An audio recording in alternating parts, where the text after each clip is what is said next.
Only 6.8% of the people who watched my last video were subscribed to my channel, so I'd really appreciate it if before I started this video, if you head over to my channel on the link below and subscribe. There'll be more videos like this coming out every single Friday at 6 PM GMT. Thank you so much for watching.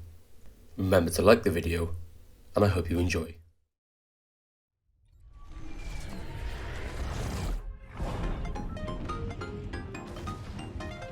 Okay, so major disclaimer, this video is most definitely clickbait.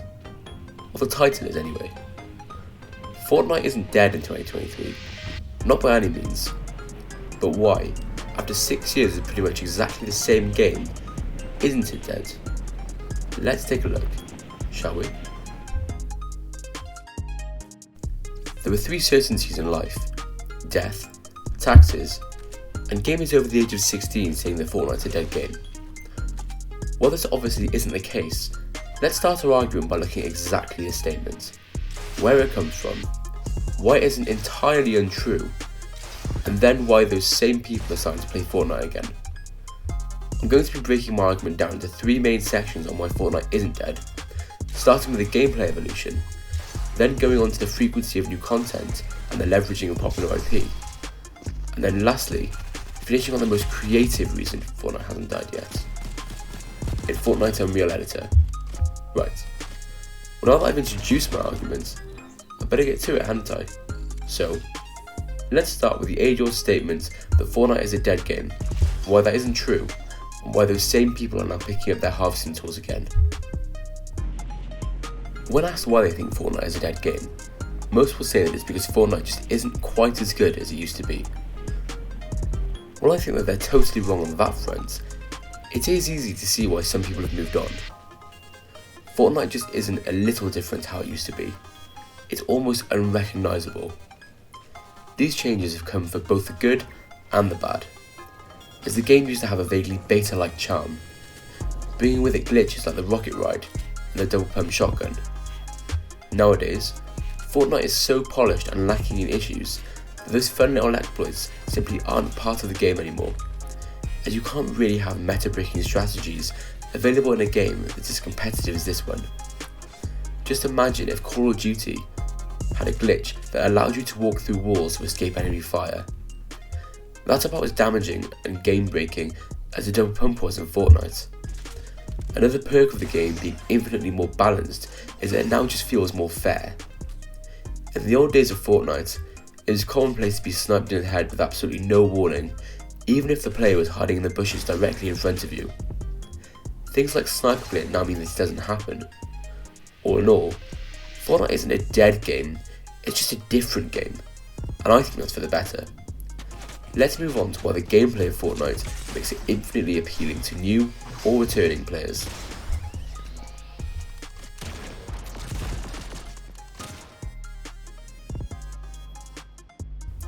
For those of you who played Fortnite back in the Chapter 1 days, I bet you all remember the need to be a pro level builder in order to win a game, unless you got seriously lucky. Any person you snuck up on would build a 10-story, 5-star hotel complete with Wi-Fi and a swimming pool after you got a single shot off. Before jumping off and 360 no-scope aiming the head with their gold sniper they'd somehow managed to get hold of, even though you were only 5 minutes into a match. Nowadays, if you don't feel like being a massive builder from the LEGO movie, you don't have to be. There's now a dedicated zero build mode, both in ranked and unranked, which makes Fortnite far more fun for those that don't have a degree in engineering. There's also skill-based matchmaking, which is actually for the better, even though it's come under scrutiny from games like Call of Duty. You don't need to be on your best game all the time to get a win. You just need a half-decent strategy, good luck with loot, and at least a semi-okay aim.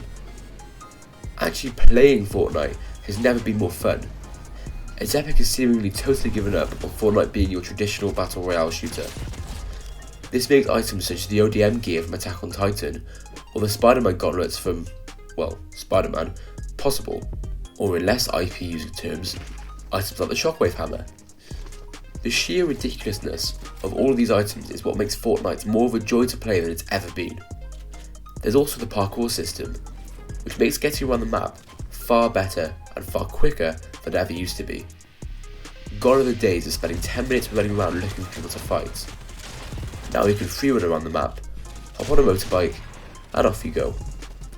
It's never been more fun to get around the map, and that's even before you factor in things such as the augment system, which can give you permanent perks such as glider redeploy, parkour being temporarily infinite after mantling, and your sniper marking a target after you land a shot.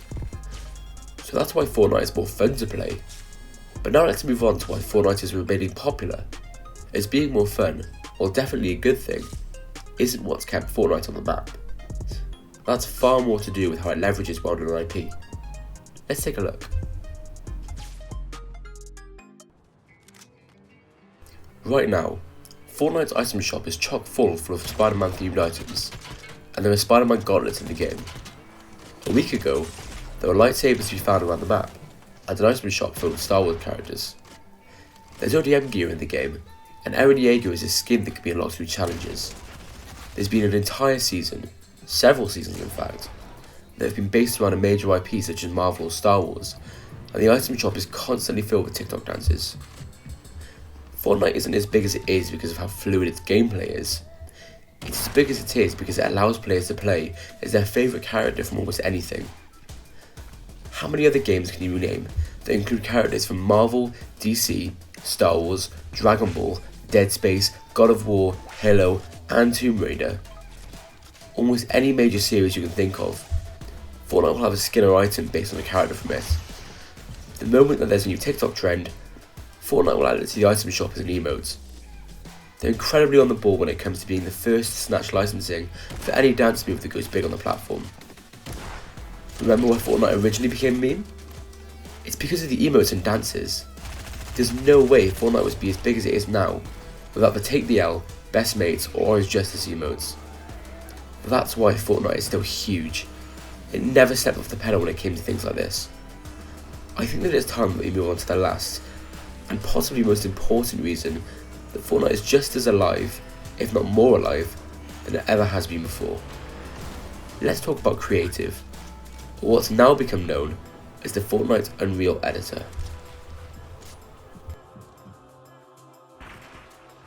Okay, so I think that if we're going to talk about Fortnite Unreal Editor, that it's important to first make clear the differences between the Unreal Editor and the old creative modes. Fortnite Creative was a tool released in 2018, allowing players to make new maps and modes with all the assets provided by Fortnite itself. It spawned countless new game modes and new ways to play, and it's where things such as Gun Game and Zone Wars became popular, with Zone Wars becoming a category in the old competitive arena mode. Fortnite Unreal Editor was released this year, and not only allows creators to utilise all the Fortnite assets they used to be able to utilise in Creative, but to bring in their own in a stripped back version of Unreal Engine, the massively popular game creation engine owned by Epic Games. It also meant that Fortnite has become less of a game and more of a platform. That's really important for how Fortnite will be seen in the next few years. To put it shortly, no other game currently offers anything as sophisticatedly creative as Fortnite does, and probably never will, due to Epic's ownership of the Unreal Engine. It has the potential to create a whole new generation of game makers, and it's incredibly impressive to see what Epic has done with their Battle Royale game, which began as a small PvE shooter, and has expanded to become a vast platform that nurtures creativity and discovery. That's the real reason I think that Fortnite is important, more so than in the improvements to the Battle Royale itself. It'd be interesting to see what creators are able to make as they discover the limits of the new creation tools at their disposal over the next few months, or even years. And therefore we come to the final answer to the question I asked in the title of this video. Is Fortnite a dead game? I'd say, absolutely not, and that it's actually never been more alive. In the next few months, we're going to find out exactly why. So, what do you guys think of Fortnite? Do you still play it? Are you an OG or a more recent fan? Let me know in the comments below. Thanks for watching. Remember to like and subscribe, and I'll see you all in the next one. Or I'm hoping to not have a massive cold. In a bit.